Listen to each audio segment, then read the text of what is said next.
7,500,000เนาะวันทองโดยอันนี้หันได้แล้วมันบ่โดยมันพร้อมใส่งานลักเสาอันปูนเลยพี่น้องเอ้ยปะวันทองไปเบิ่งอยู่ลักอันนี้เขาเอิ้นกงเตอร์บ่ทางม้วนเนาะพี่น้องเนาะกะ7,500,000กะ7,500,000กะทางกงเตอร์เห็นนักกันนักกงเตอร์แม่นบ่ถ้าว่า2 ทรายก็5,500,000พี่น้องเอ้ยพอดีว่า5,500,000เป็นเงินแม่บิ่งกับพ่อเพชรบันทองเอ้ยและอีก2,000,000เป็นเงินพออีกทานเพิ่นซอยมาเพิ่นว่าให้ข้าวเป็น4 ทรายเลยเห็นบ่ตัวนี้เขาบอกให้ขับนักกันนะแม่นบ่แม่นเพราะว่าเวลาเขาใส่เขาจังยังออกมาวันเขาเศร้าใส่เขากับถอดเก็บมาไว้ได้เห็นบ่ได้บ่โอ้ได้แล้วพี่น้องเอ้ยข้าวแล้วเนาะโดย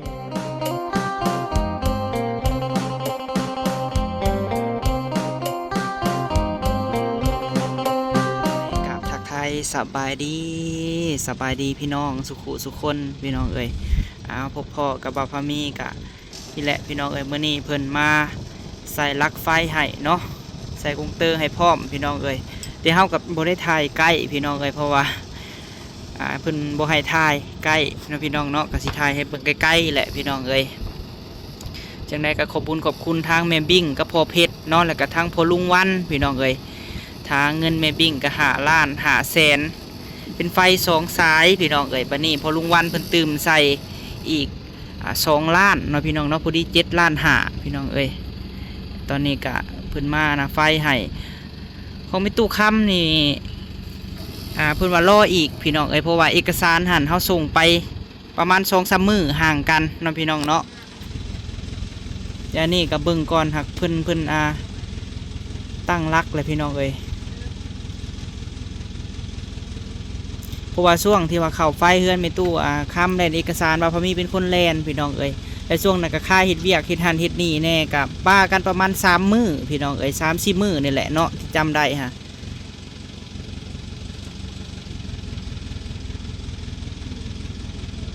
นี่เพิ่นเอาลักมาให้อันนี้ฮะบ่พอมีซื้อพี่น้องเอ้ยเพราะว่าดินบ่พอมีนี่มันห่างจากเขื่อนบ่พอมีมาเนาะจากลักพี่น้องเอ้ยแล้วก็เลยว่าซื้อลักมาใส่ลักปูนพี่น้องเอ้ยก็1,000 ปลายนี่แหละพันปลายบาทนี่แหละพี่น้องเอ้ยเพราะว่าอย่ามันโต่งเนาะคันเฮาบ่ใส่ลักปูนแต่บ่พอมีสิบ่ได้ถ่ายใกล้ให้เบิ่งพี่น้องเอ้ยเพราะว่าเพิ่นบ่ให้ถ่ายเนาะถ่ายไกลเอาก็ได้เพิ่นมาเห็นผ่านเอาพี่น้องเอ้ย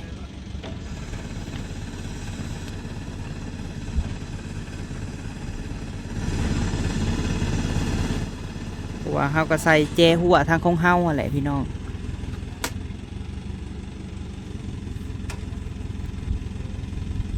ที่แรกว่าสิเอาลักเล็กพี่น้องเอ้ยผัดน้ำเพิ่นบ่มีเฮาก็เลยว่าเอาเป็นลักปูนเลยตั้งใส่ลักแดนของเฮาแหละพี่น้องเอ้ย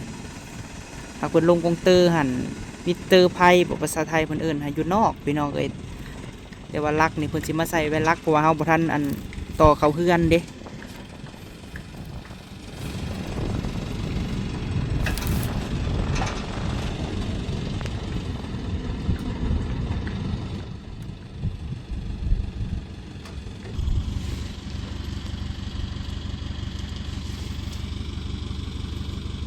ใส่ปูนพี่น้องเอ้ยวันทองกับมาเบิ่งสบายดีวันทองโดยตู้ค้ำออกมาอยู่บ่เหมือนนี่ฮะโอ้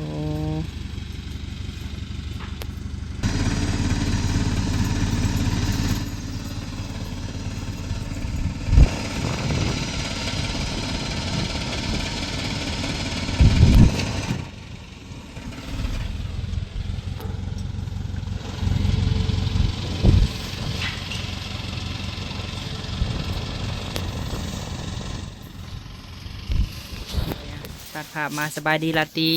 สบายดีกินนี่ก็ยุดกล้องเฮิงเติบไปซื้ออันนี้มาพี่น้องเอ้ยวันนี้เฮาไปซื้อมาเองเนาะวันทองมาให้อันน่ะเพราะว่าลาตีสิได้มีไฟได้ในตูบเนาะลาตีดีใจบ่ดีใจเดี๋ยวมานอนตูบก็สิมีไฟแล้วป่านนี้เนาะ อันนี้หันซื้อเองพี่น้องเอ้ยอีหยังอันนี้ละดอกไฟเนาะ แถมไหน ไปซื้อสายดำเลยพี่น้องเอ้ยสายเฮามาต่ออันหมาสัวข้าวที่ซื้อเนาะวันทอง โดยใส่ข้าว กินใหม่นะคิว ที่ไง เป็นใหม่ มันแกะกล่องสายดำนี่เดี๋ยวมันก็อันอายุคนนี้ คัก สายอันนี้ ใส่แล้ว อีหยังอันนะฮะ ตอนฮะตัวนี้ก็ใส่อะไรเราไฟ โดย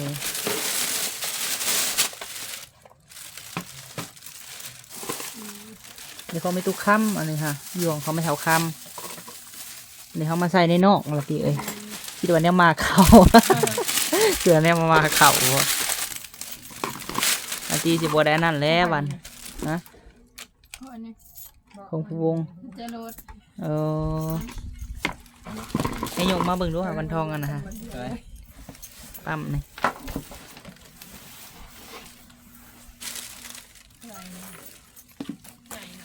ได้บ่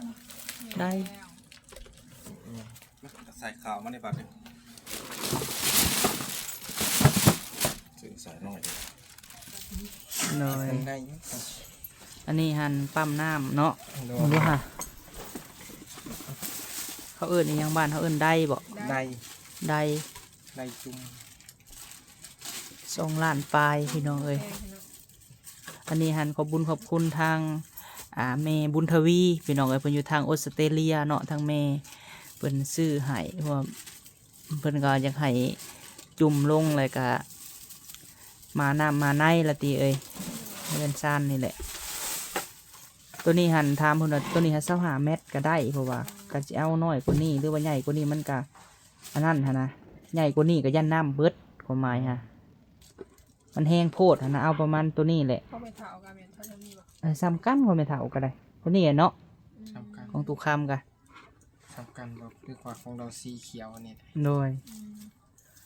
อันนั้นเนาะมานำอันนั้นเลยที่เนาะ ฮะ มานำสั่งเจ้าน้ำบ่ ตุกคำอะไรแม่นบอก ไป เขา ซื้อ ซื้อเอาบ่ ไปซื้อตั้งหา ไปซื้อต่างหาก มา บ่ พร้อมกับหมอปั่นไฟ โอ้โดยเพิ่นใส่ให้พี่น้องเอ้ยเนาะเด้ไฟสีสายเนาะขอบคุณทางแม่บิ้งกับพ่อเพชรพี่น้องเอ้ยแล้วก็พ่อลุงวันอยู่ทาง USA นํเนาะเดี๋ยวกำลังใส่ให้พี่น้องไอ้เนาะถือว่าได้ไฟเรียบร้อยแล้วพี่น้องเอ้ยเพราะว่าปาพามีสิบ่ได้ถ่ายเนาะตอนนั้นน่ะพี่น้องเพราะว่าเดี๋ยวสิเอารูปขึ้นให้เบิ่งพี่น้องเอ้ยเพราะว่าสร้างไฟเพิ่นก็บ่อยากให้เข้ากล้องนั่นแหละเนาะเพิ่นบ่อยากเข้าพี่น้องเอ้ยเฮาก็เริ่มบ่ถ่ายเพิ่น7,500,000เนาะวันทอง โดย โดยอันนี้หันได้แล้วแม่นบ่ โดยมันพร้อมใส่งานได้ โอ้ใช้หันลองเบิ่งดูค่ะ เพิ่นยังไปเอาใส่สาย เพราะว่าคืออันในกรณีนี้เพิ่นจะมาไว้ในลักอันนี้เฮาเนาะอันนี้เฮ็ดไว้ชั่วคราวก่อน ใส่ชั่วข้าว โดยนี่แหละพี่น้องเอ้ยต่อมาแล้วเนาะเป็นไฟสีสายพี่น้องเอ้ยถ้าหลายคนก็เนาะจังมาในแป้งอันนี้ฮะให้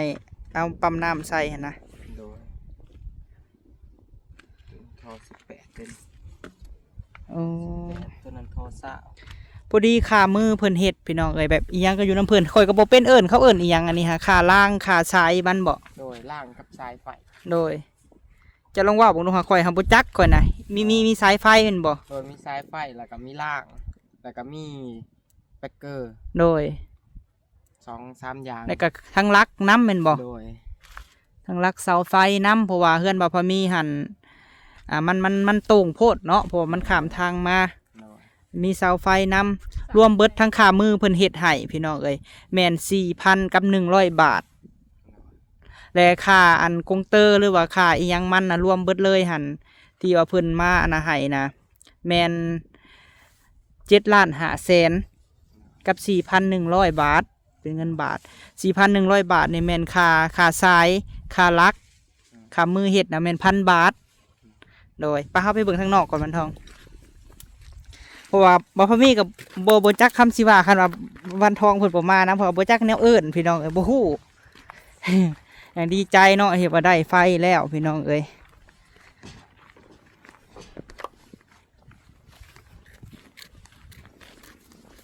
เด้เพราะว่าคันเฮาบ่ใส่มันสิโต่งโพดเนาะ แม่น หากเอามาไว้นี่ก่อนพี่น้องเอ้ยมาไว้ในลักอันนี้เฮาก่อนที่แรกว่าสิซื้อลักเล็กเพราะว่ามันบ่มีน้ำเพิ่นเนาะวันทอง โดย บ่มีลักเล็กเลยเอาอันเป็นลักเสาอันปูนเลยพี่น้องเอ้ยไปะวันทองไปเบิ่งอยู่ลัก อันนี้เขาเอิ้นกงเตอร์บ่ แม่นกบเตอร์จ่ายไฟ เท่าไรทับเท่าไรก่อนนี่ค่อยบ่ฮู้ได้อันนี้กงเตอร์ไฟ อันนี้เฮายังบ่ทันใช้นี่ 0%บ่ แม่น 0% โอ้ยงอันนี้100/80บ่180เป็นหยังนะขอบจักเขาเอิ้นวันเท่าไรพี่น้อง โอ้ละตัวเทิกนี่บ่ โดย 180 ไฟนี่หันใด พี่ตัวจ่ายไฟ โอ้เพราะเขายังบ่ทันใส่เนาะ มันมี3คูณ230โวลต์กับ400โวลต์ โดย แม่นเราใส่ไฟได้เต็มที่ะ ตัวนี้แห้งแน่นอนสีสายแมันบ่ แม่น โดย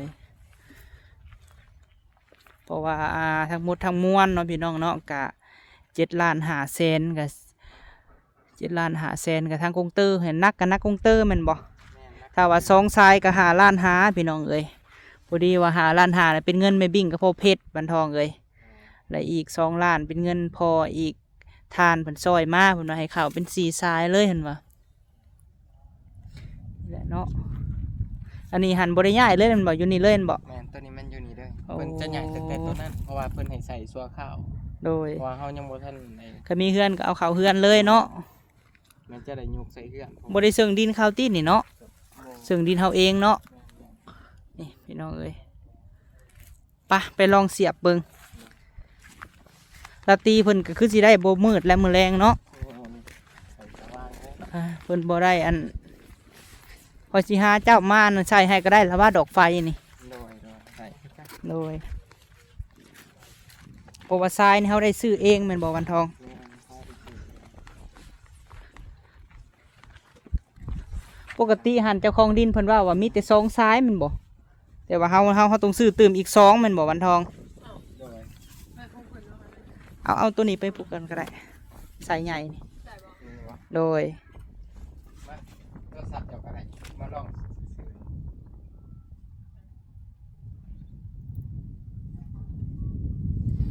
เน่งไปก่อนก็ได้เพราะว่าเขาซื้อสายดำนี่ต่างหากพี่น้องเอ้ยซื้อมาต่ออันเฉพาะในตูบอันนี้ฮะต่อแบบใส่เวียกใส่งานแบบเขาธรรมดาแล้วเขาสิข้ามลักขึ้นดอก ว่าตัวนี้เฮาบ่ค้าขับนักก็ได้ แม่นบ่ แม่นเพราะว่าเวลาเฮาใส่เฮาจังยังออกมาบัดเฮาเซาใส่เฮาก็ถอดเก็บมาไว้ โอ้ ว่าตัวนี้เฮาใส่ เพราะว่าต้องหากุญแจได้นี่เนาะ แม่น หากุญแจมาอีกพี่น้องเอ้ย เวลาเฮาบ่อยู่ หากุญแจมาล็อกไว้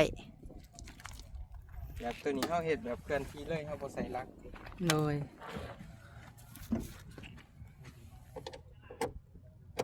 ได้อันบ่ ไหนเอาไปลองเสียง ลองเสียบโทรศัพท์เบิ่งเพราะว่าค่ำๆก่อนยังให้วันทองเพิ่นเพราะว่าซื้อดอกไฟมาแน่พี่น้องเอ้ยให้วันทองเพิ่นอันนั้นให้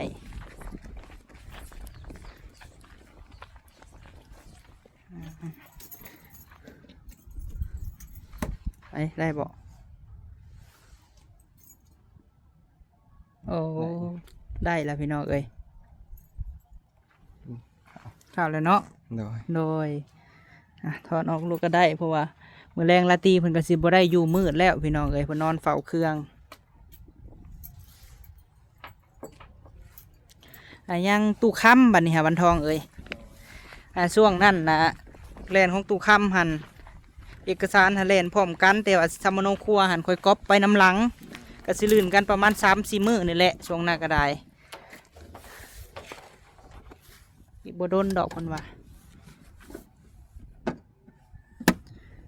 เพราะว่าสมโนครัวตู้คำตอนนั้นเพิ่นผัดเอาไว้น้ำลูกสาวหันนะแล้วก็เลยถ่าเพิ่นเอามาส่งแล้วได้เล่นแต่เอกสารบัดนี้หันตัวก๊อปสมโนครัวแล้วเอาไปให้ตำหลัง มากัดได้สาร ก็เลยว่าห่างกันประมาณ 3-4 วันที่ว่าเอาไปให้มื้อนั้น ส่งเครื่องเข้ามาส่งเครื่องนะ แม่นบ่ แม่น โอ้ เข้ามาส่ง ให้สั่งเครื่องให้แม่ตู้คำนำพี่น้องเอ้ย เล็กกระปูน โดยคำจังใส่ก็ได้เนาะปั๊มน้ำนี่แม่นบ่ โดยคำก็ได้เพราะว่า มีแต่เฮาซื้อกระแจมาใส่บ่ อยซื้อดูกระแจมาใส่ โอ้ เพื่อแบบเวลาเขาบ่อยู่เขาแบบอยู่เข้าไว้ โดย มีแห้งแล้วพี่น้องไอ้บ่พอมีได้พื้นได้ไฟมาแล้วเนาะก็คือสิสะดวกสบายเรื่องน้ำในพี่น้องเอ้ยบาดนี้ดีใจหลายพี่น้องเอ้ยให้เจ้าหน่อยย่างไปวันทองโดย ให้เจ้าหน่อยที่ย่างไปหา โดย เอาพี่น้องเอ้ยเนาะป้าละตีเอ้ยง่ายกุ้มเนาะงานถาดอิงหังพี่น้องเอ้ยบ่ได้ไปเลาะบ่ ยังเลยไปเลย ปีนี้ก็โอ้ยพี่น้องเอ้ยเนาะถือว่างานถาดปีนี้ก็ละตีสิได้นอนตุบน้อยพี่น้องเอ้ย โดย มีหมอลำเรื่องได้มื้ออื่นวันที่30พี่น้องเอ้ยหมอลำเรื่องมาแต่จำปาสักพุ่นแหละพี่น้องเอ้ยงานถาดอิงหังเนาะเป็นจังไดละตีความรู้สึกได้ไฟแล้ว โดยดีใจ ดีใจ แม่ ประมาณจักเปอร์เซ็นต์ดีใจนี่ ร้อย โดยบ่พอมีก็ดีใจหลายพี่น้องไอ้ที่ว่าได้ไฟแล้ว ที่แรกกันพ่อกับแม่เนาะแม่บิ่งกับพ่อเพชรพี่น้องเอ้ยเพิ่นเข้าให้แม่ตู้ค้ำเลยกะเพิ่นก็ว่าสิเข้าให้บ่พอมีน้ำเนาะที่แรกหันเข้าไฟสองสายนะ5 ล้านห้าพี่น้องเอ้ยบัดนี้ทางพ่อลุงวันเนาะเพิ่นเห็นคลิปที่ว่าเฮาช่วงดองลาตีพี่น้องเอ้ยบัดนี้ใส่ไฟสองสายแล้วมันตกลาตีเอ้ย โดย เปิดแอร์แน่เปิดตู้แน่ช่วงนั้นแหละมันตกแหละเพิ่นเห็นแหละเพิ่นเลยว่าพ่อสิฝากไปสมทบกับแม่บิ้งเนาะ2 ล้านพอดีเงินแม่บิ้ง5 ล้านหาพอดีเป็น7 ล้านหาพี่น้องเอ้ยก็เลยว่าได้ไฟ4 สายแต่ว่าสายนี่เฮาได้ซื้อเองละตีเอ้ยสายนี่เฮาได้ซื้อเพราะว่าปกติหันดินจัดสรรตามใจหันอาจจะมีเท่าไหร่จะมีประมาณ3 สายพี่น้องเอ้ยแต่ว่าเขาไฟ4 สายนี่ต้องซื้อสายต่างหากเนาะ โดย หรือว่ามี3 สายหรือว่า2 สายนี่แหละตามที่ว่าเพิ่นแบบใส่ธรรมดาทั่วไปหั่นนะแต่วันนี้เขาใส่ไฟ4 สายเขาก็ต้องซื้อตืมและการซื้อเสาพี่น้องไอ้บ่พอมีซื้อเสาปูนเสาหนึ่งเนาะเสาดินนี่แหละแล้วก็อีหยังเพิ่นเอิ้นล่างมันบ่ละตี โดยแม่น ล่างแล้วก็ขามือสร้างแบบเข้าให้น่ะ1,000พี่น้องเอ้ยราคากงเตอร์คือสินักนำกงเตอร์ละตีเอ้ย โดย กงเตอร์หันเรียบร้อยพี่น้องเอ้ยมาไว้ในรักเฮาแล้วก็เฮาก็ต่อมาใส่โซข้าวในตูบในหยังพี่น้องเอ้ยเพราะว่ามีจ่ายหา7 ล้านหาแล้วก็ที่ว่าค่าล่างค่าเสานี่หัน4,000 พี่น้องเอ้ย4,100 บาทเนาะคือว่าจ่ายเรียบร้อยแล้วพี่น้องเอ้ยบัดนี้ก็สิได้ใส่ไฟสะดวกสบายอันนี้ก็ปั๊มน้ำพี่น้องเอ้ยมื้อนี้อ๋อโทรละตีพี่ หนักแม่น ปั๊มน้ำของไทยได้นี่เนาะ โดย อ๋อของไทยบ่หรือของอีหยังนักอะไรเนาะหลายคนน่ะสิหาเพิ่นมาอันใส่ให้พี่น้องเอ้ยเพราะว่าสิได้น้ำขุ่นเนาะได้น้ำขุ่นออกก่อนพี่น้องเอ้ยได้น้ำขุ่นนี่ก็สิมาดินไว้หั่นแหละพี่น้องมาเฮือนเนอละตีเนาะบ่ให้มันอันนั้นพี่น้องเอ้ยได้ยินเพิ่นว่าคันมาแบบแจบเท่าไรแห่งดีเพื่อปูกะโลแม่นบ่ปูกระเบื้องพี่น้องเอ้ยมันสิบ่สุดเพิ่นว่าเฮือนซานแต่ว่ามาซำใดซำหนึ่งแบบให้มันแจบคักแหละมันเป็นไปได้แล้วเอาทรายปกนาเพิ่นว่าพี่น้องเอ้ยจังไดบ่าวพามีก็ดีใจหลายเนาะละตีเนาะ โดย ที่ว่าแม่ๆ FC เพิ่นบ่ปะบ่ทิ่มพี่น้องเอ้ยบัดนี้ฮะฟันเป็นจริงแล้วไฟก็ได้พี่น้องเอ้ยความฝันบ่าวพามีเนาะตอนนี้ฮะไฟก็ได้แล้วน้ำก็ได้แล้วพี่น้องเอ้ยจังไดบ่าวพามีก็ต้องขอกราบขอบคุญขอบคุณทางแม่บิ้งเนาะแม่บิ้งกับพ่อเพชรเพิ่นอยู่ทางลัดมินิโซตาได้พี่น้องเด้อเนาะขอบคุญขอบคุณแล้วก็พ่อลุงว่านนํเพิ่นอยู่USA เนาะละตีเนาะ โดย เลยก็ขอบคุญขอบคุณทางแม่บุญทวีเด้อแม่ไอที่ว่าแม่อยู่ออสเตรเลียซื้อปั๊มน้ำให้ลูกแล้วก็เจาะน้ำให้พร้อมเนาะ โดย ขอบคุญขอบคุณพ่อวงแม่เล่นแม่รัดแม่เรื่องน้ำเด้อเนาะแล้วก็แม่ใจดี อยู่ต่างประเทศเนาะละตีเนาะเพิ่นบ่ประสงค์ออกสื่อออกน้ำที่ว่าแม่เพิ่นเคยซอยลูกซื้อเสาซื้อบล็อกเนาะแล้วก็หลายๆอย่างที่แม่ซอยพวกลูกเข้ามาความฝันบ่าวพามีตอนนี้พี่น้องเอ้ยกะสู่ทนพยายามช่วงนี้เฮามีภาระเนาะละตีเนาะเฮามีแบบ แม่น เฮาต้องประหยัดอดออมกว่าเก่าเนาะบ่าวพามีก็บ่ลืมบุญลืมคุณ พ่อแม่เด้อเนาะที่ซอยลูกมาตลอดก็ขอให้พ่อและก็แม่ทุกท่านอยู่ดีมีแห้งเนาะพบพ่อแต่สิ่งดีๆเข้ามาบ่ว่าเฮ็ดธุรกิจการงานอะไรก็ขอให้เจ้าร่ำเจ้ารวยเด้อเนาะสาธุดีใจหลายพี่น้องเอ้ยซ้ำฟันพุ่นแหละพี่น้องเอ้ยตอนนี้ฮะบ่พอมีฮะไฟก็ได้เนาะน้ำก็ได้อยู่เฮือนก็บ่มีน้ำเนาะละตีเนาะ มาบางเทื่อพี่น้องเอ้ยเมื่อ7 โมงคือเมื่อคืนนี่ได้ซื้อน้ โดย ำบัดนี้หันละตีอยากซักเครื่องกะซักได้เนาะละตีเนาะ แม่น เฮามีน้ำแล้วได้พี่น้องเอ้ยแก้มาค่าไฟเฮากะคันเฮาบ่ใช้หลายมันก็บ่เปลืองดอกพี่น้องเอ้ยเพราะว่าเฮาสิได้จอดหันจอดนี่เสื่อมหยังมันก็สบายเนาะละตีเนาะเพราะว่าไฟเฮาก็ซีซ้ายมันก็แห้งพี่น้องเอ้ยบัดนี้ยังท่าของตู้ค้ำพี่น้องเอ้ยอีกบ่โดนดอกพุ่นน่ะของตู้ค้ำเพราะว่ายื่นเอกสารน่ะพร้อมกันพี่น้องเอ้ยแต่ว่าสมุนครัวหันน่ะเพิ่นเพราะว่ามีตู้ค้ำน่ะฝากสมุนครัวไว้น้ำลูกสาวลูกเคยความหมายหันนะแลคือจะห่างกันประมาณ 3-4 วันพี่น้องเอ้ยที่ว่าเฮาก็แล่นให้เพิ่นเนาะถ้าสมุนครัวแล้วมันก็อาจจะบ่ได้พร้อมกันแต่สิบ้ามือกันพี่น้องเอ้ยหรือว่า 2-3 มื้อผ่านไปเนาะเฮาก็มาเบิ่งนํกันแต่ว่าค่าไฟไม่ตู้ค้ำหันกะราคา7,500,000คือกันพี่น้องเอ้ยเป็นเงินไม่บิ่งก็พอเพชรเนาะแต่ว่าไม่ตู้ค้ำหันเป็นกะสิเข้า4ซ้ายแต่ว่าเข้ามาป้าไว้เฮือนไม่ตู้ค้ำหั่นละตีบัดเฮือนพ่อกับแม่แล้วก็ดึงจากเฮือนตู้ค้ำนี่ไปเฮือนพ่อกับแม่เนาะก็สิได้ใส่ไฟ2 เฮือนก็สิได้ไฟแห้งเพื่ออนาคตพ่อกับแม่ใส่เปิดแอร์เปิดหยังเนาะเพราะว่ามันก็กินไฟแห้งพี่น้องเอ้ยถ้าเสื่อมเล็กพี่น้องเอ้ยคือเฮือนเบาพามีนี่ไฟ2 สาย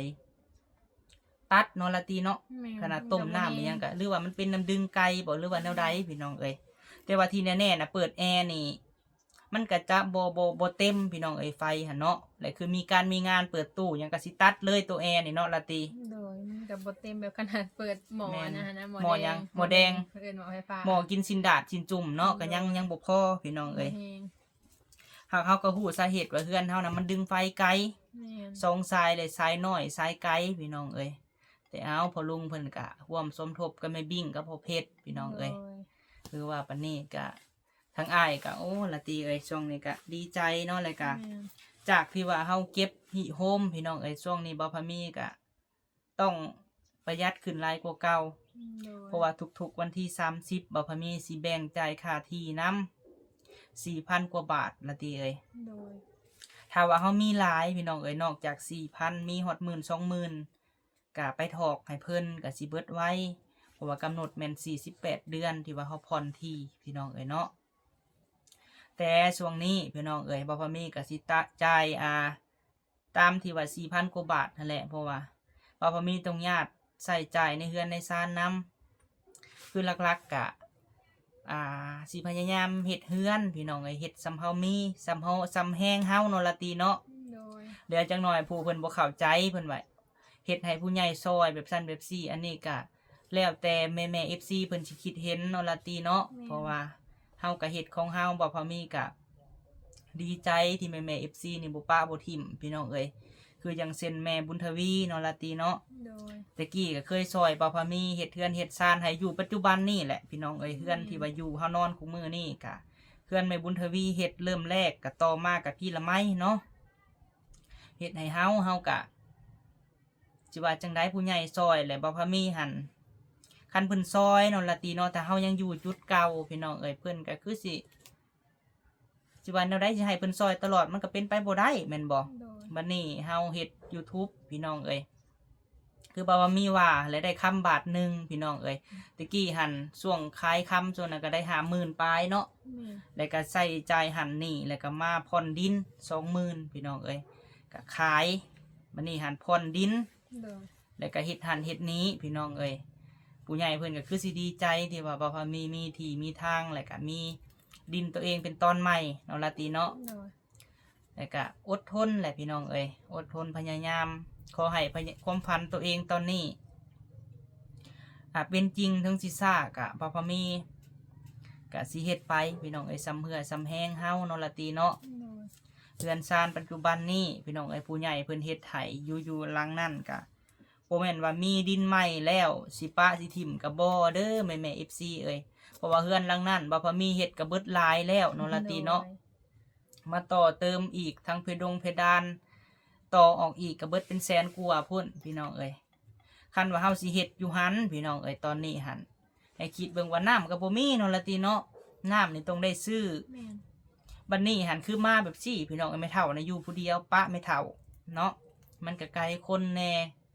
แต่ว่าถ้าว่าเอาสมุดอันนี้สมุดเนาะละตีเนาะเฮือนแล้วพี่น้องเอ้ยละตีหันอยู่พุ่นก็อยู่พี่ก็อยู่บ่พอมีหันมือบ่นอนพี่ก็เมื่อนอนเฮือนเนาะความหมายหันนะแต่ก็บ่ได้หมายความว่าคันมีเฮือนน่ะสิปะเฮือนตัวนั้นแล้วมาฮุบมาอยู่พี่เบิดมันก็บ่แม่นพี่น้องเอ้ยก็อยู่เนาะไม่เท่าบางเทื่อเราบ่อยากมานอนนำบ่พอมีก็นอนอยู่เฮือนพุ่นกับลูกเคยกับหลานสาวก็นอนเนาะ โดย แต่กับบ่ฮู้ว่ามื้อใดสิแล้วดอกหลังนี่กับพี่น้องเฮ็ดไปดีกว่าเฮาบ่ได้เฮ็ดหยังเลยเนาะ แม่น ก็ดีใจที่ว่าเฮาได้ตั้งเสาขึ้นแหละแล้วพี่น้องเฮือนที่ว่าดินที่ว่าเฮาซื้อเนาะข้างเฮือนหล่าหันหลายท่านก็ยังถามมาอยู่ละติบ่แม่นขายแล้วบ่จังซั่นจังซี่เนาะบ่พอมีหาบ่ได้ขายเด้อพี่น้องเด้อเนาะตอนนี้หาปลูกกล้วยไว้เนาะก็สิประมาณ 2-3 กกนี่แหละพี่น้องโดย ก็มากแล้วตอนนี้ก็ได้แล้วก็หญ้าอีหยังก็ไปทางอยู่บางเทื่อหันข้างเฮือนหันเนาะเขาหลาบ่ได้เฮ็ดหยังก็เข้าทางให้พี่น้องเพราะว่าเฮายังบ่รู้อนาคตเนาะละตีว่าสิเป็นแนวใดบางเทื่อละตีคิดมาหาได้พี่น้องมีเงินมีหยังบัดเพิ่นใหญ่กว่านี้เนาะตอนนี้ก็ยังสู้อยู่เขาก็ได้มีเสามีหยังก็แล้วแต่พี่น้องไปเฮ็ดเทือนเฮ็ดซ่านเฮาก็บ่ได้ห้ามดอกเพราะว่าแนวใดแม่FC แม่แดงเนาะอยู่ทางฮ่องกงเพิ่นก็คือสิดีใจนำลูกเนาะที่ว่าลูกก็ได้บ่ได้ป้าบ่ได้ถิ่มทางลาตีเนาะมีหยังก็เบิ่งกันแล้วก็มีหยังก็ส่วนสู้กันแม่เพิ่นก็คือสิดีใจพี่น้องแต่ว่าตอนนี้หั่นอันบ่มีเฟซแม่เพิ่นพี่น้องเพิ่นช่วงนั้นนะเพิ่นก็ยากเวียกหลายเนาะทางแม่แดงเพิ่นก็เลยว่าโทรศัพท์เครื่องเก่าบ่พอมีปัญหาเลยก็บ่ได้ติดต่อกับเพิ่นแต่ว่าแม่เพิ่นเบิ่งคลิปก็ให้แม่เพิ่นทักมาอันเฟซใหม่บ่พอมีนี่แหละพี่น้องทาง Facebook แต่ว่ายังบ่ได้เป็นหมู่กันเนาะเพราะว่าดินพี่น้องคือ FC เพิ่นว่าแหละเฮาซื้อไว้ก็ดีพี่น้องถ้าว่าไผคิดสิซื้อรถอันระหว่างรถกับดินเนาะว่าพอมีคิดว่านี่ซื้อดินนี่เฮาจะบ่ได้มีดอกเบี้ยบ่มีอีหยังนั่นล่ะติซื้อแล้วอนาคตสมมุติพี่น้องบ่อนอื่นเนาะ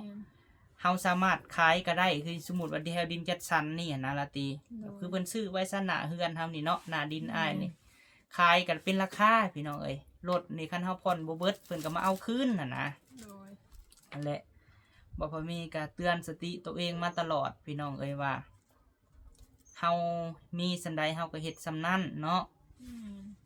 เฮาก็เฮ็ดของเฮาหั่นแหละพี่น้องคือแบบซี่แหละนี่เฮือนชานเฮาอันใดเฮาที่ว่ามันขาดเหลือเฮาก็ต้องแปลงเอาพี่น้องอีหยังก็ได้คือเฮือนเฮาก็เบิดหลายเติบเนาะ แม่นเลย ที่ว่าอ้ายต่อเฮือนครัวออกก็เบิดหลายเติบพี่น้องต่อครัวเฮ็ดเพดานก็เอาสร้างรถแหละไปเฮ็ดเพดานฮะก็เบิดหลายพี่น้อง